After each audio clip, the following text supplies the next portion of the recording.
Assalamualaikum warahmatullahi wabarakatuh.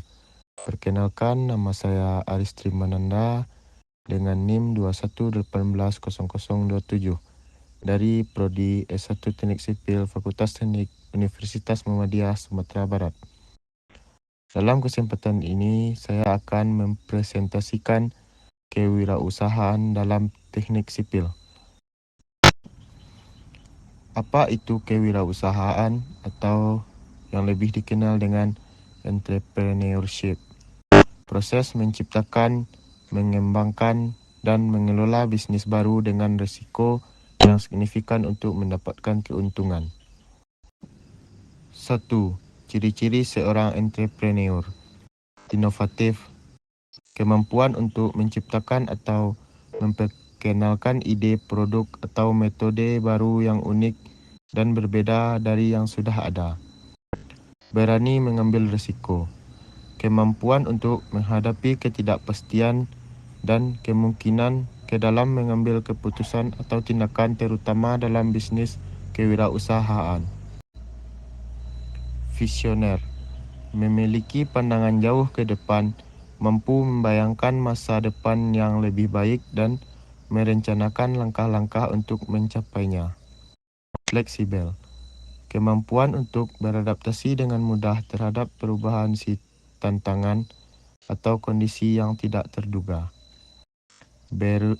Berorientasi pada peluang.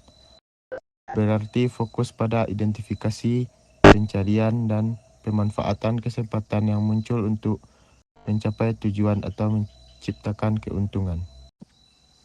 Faktor-faktor yang mempengaruhi bisnis. Internal, sumber daya manusia, modal, inovasi produk, dan manajemen operasional. Eksternal, kondisi pasar, kebijakan pemerintah, teknologi, dan persaingan. Dampak kewirausahaan pada perekonomian dan masyarakat. Dampak positif, membuat peluang kerja baru, meningkatkan pendapatan masyarakat, membuat kesejahteraan sosial, mengurangi pengangguran.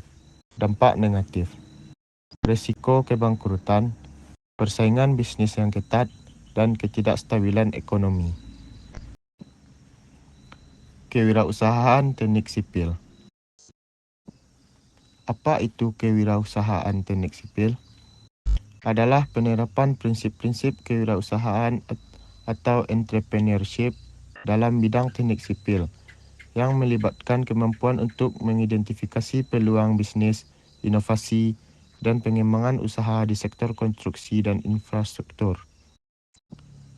Aspek penting kewirausahaan di bidang teknik sipil. Identifikasi peluang.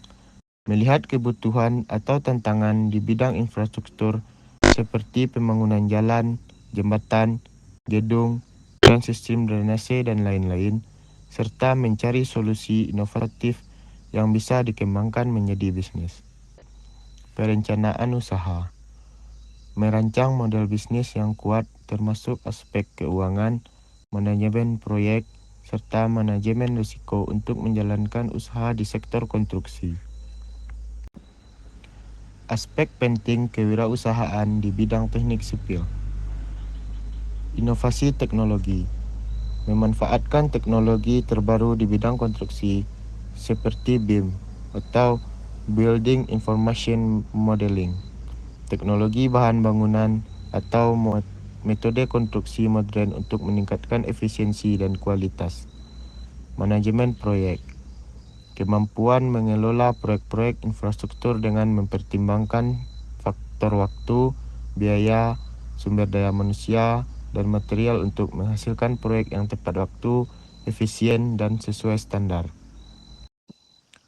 Aspek penting kewirausahaan di bidang teknik sipil, jaringan dan kolaborasi. Membangun hubungan dengan mitra strategis seperti pemasok material, kontraktor, konsultan, dan pemerintah untuk memperluas skala usaha. Kepemimpinan dan pengambilan keputusan. Mengembangkan keterampilan kepemimpinan yang diperlukan untuk memimpin tim, membuat keputusan strategis, serta mengatasi tantangan dalam lingkungan bisnis konstruksi yang dinamis. Contoh kewirausahaan di bidang teknik sipil. 1. Konsultan konstruksi. Menawarkan layanan konsultasi untuk proyek konstruksi mulai dari perencanaan, desain, hingga pengawasan pembangunan. Melayani berbagai klien, misalnya pemerintah, perusahaan swasta, pengembangan properti. Gambar ini menunjukkan suasana profesional di mana konsultan dan klien mendiskusikan rencana arsitektur dan cetak baru proyek di sebuah kantor modern. 2. Jasa rancang bangun. Menyediakan layanan desain bangunan atau infrastruktur, dan pembangunan bisnis ini bisa fokus pada pembangunan rumah tinggal, gedung perkantoran, atau fasilitas umum lainnya. Berikut adalah ilustrasi dari bisnis jasa rancang bangun yang melibatkan tim, arsitek, insinyur, dan pekerja konstruksi yang sedang meninjau rencana pembangunan di lokasi konstruksi. Gambar ini menggambarkan suasana proyek pembangunan rumah tinggal atau gedung perkantoran. 3. Jasa penyewaan alat berat. Untuk proyek konstruksi, perkembangan proyek pembangunan gedung, jalan, jembatan, dan infrastruktur meningkatkan kebutuhan akan alat berat. Banyak kontraktor, terutama skala kecil dan menengah, memilih menyewa daripada membeli alat karena biaya investasi, perawatan, dan penyimpanan yang tinggi. Kondisi ini menciptakan peluang bisnis penyewaan alat berat. Strengths atau kekuatan. Permintaan tinggi pada sektor konstruksi, pendapatan per unit alat relatif besar. Weaknesses atau kelemahan. Membutuhkan modal awal yang besar, biaya perawatan dan operasional yang tinggi. Opportunities atau peluang. Pembangunan infrastruktur terus. Threats atau ancaman. Persaingan antar penyedia jasa, fluktuasi harga bahan bakar dan suku cadang, penurunan proyek konstruksi saat kondisi ekonomi melemah. Strategi pemasaran. Menjalin kerjasama dengan kontraktor dan pengembang, promosi melalui media sosial dan website perusahaan.